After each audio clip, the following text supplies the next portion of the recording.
All right, let's jump right in. Today, we're going to break down Canada's budget 2025. And look, this isn't just a spreadsheet of spending. The government is really pitching this as a roadmap for Canada to find its way in a world that's, well, changing in some pretty massive ways. Right off the bat, the budget document hits you with this powerful quote. The message couldn't be clearer. They believe the old way of doing things is over. This isn't a gentle transition. They're calling it a rupture. It really sets a serious tone for everything that follows.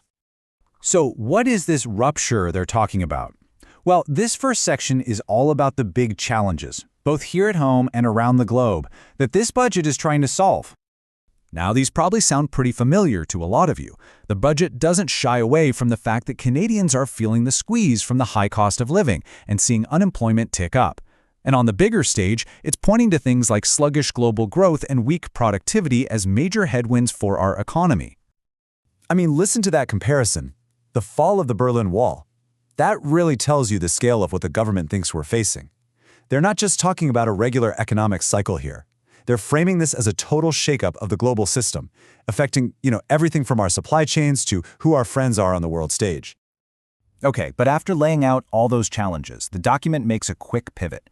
The argument here is that, yeah, the world is a crazy place right now, but Canada is actually stepping into this new era from a position of real economic strength. And this question is really the perfect setup for what comes next. The budget basically tries to answer this by showing off Canada's healthy books and pointing out some of our key competitive advantages. This chart is pretty eye-opening. You can see right away how Canada stacks up against other major economies in the G7. I mean, look at our bar compared to Germany or Japan. It's a lot smaller. And this is the number they really want you to see, 13.3%. This stat is like front and center in the budget. They're basically saying, look, we've got the lowest debt to GDP ratio in the G7, which they argue gives us the financial breathing room to make some big, bold moves.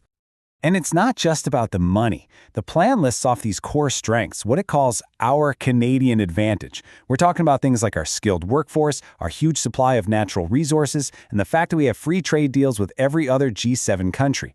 These are the tools in our toolbox. Okay, so we've got the challenges and we've got our strengths. How does that all come together into a plan? Well, the whole strategy is built around these three words: protect, build, and empower. Let's quickly unpack that.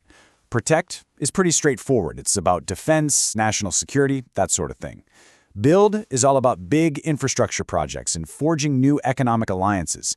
And empower is aimed squarely at the issues hitting your wallet, like housing and the cost of living. So if you follow the money, the new money, you can see how these priorities stack up. The biggest piece of the pie, 42% or $12 billion, is going towards that protect pillar. The second biggest chunk, at 36%, is aimed at bringing down cost for Canadians. And if we zoom out and look at the whole 5-year plan, wow, the scale is just massive. We're talking $280 billion in these big, long-term investments. And look at the two biggest slices, infrastructure and productivity. That's where the lion's share of the long-term money is headed. Now, I know what you're thinking. Where's all this cash coming from? Well, this next part gets into the fiscal nuts and bolts. And the whole strategy really hinges on a major shift in how the government spends money. The core idea here is a pretty deliberate pivot. The plan is to cut back on the day-to-day costs of running the government, what the document calls red tape and wasteful spending, and take that money and plow it into long-term projects that are designed to actually grow the economy. This chart makes that pivot crystal clear. You see, over the next 5 years, they're planning to grow spending on capital investments by over 8%. At the same time, they're planning to actually cut the day-to-day operational spending by 1%. That's a really stark difference. And here's the big headline number for that whole strategy. The government is projecting that it can find $60 billion in savings and new revenues over the next 5 years. That's the money they're counting on to fund a lot of these new priorities. And to make sure this all stays on course, the budget sets out two hard and fast rules, or what it calls fiscal anchors. First, they're promising to balance the books on day-to-day spending by 2028-29. And second, they're committed to making sure that debt to GDP ratio keeps going down. Okay, so we've got the problem, the plan, and the payment method. But what's the end game? What's the ultimate vision here? This last section really tries to paint a picture of the future this budget is aiming for. A huge concept they keep coming back to is this idea of one Canadian economy. The goal is to use these massive infrastructure projects, things like new energy grids and ports, to stitch the country closer together, make us less reliant on any single trading partner, and build a more self-sufficient national economy.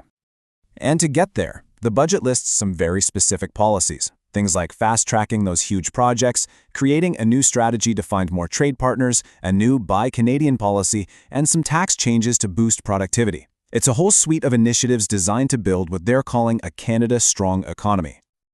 And this quote, this one really sums up the whole spirit of the document. It doesn't matter if you're talking about supply chains, national security, or the economy. The big theme, the through line, is all about building a Canada that's more resilient and can stand on its own 2 feet. And that really brings us to the big multi-billion-dollar question, doesn't it? The budget lays out this incredibly ambitious, long-term vision. It's a plan that's being funded by a pretty significant shift in government spending.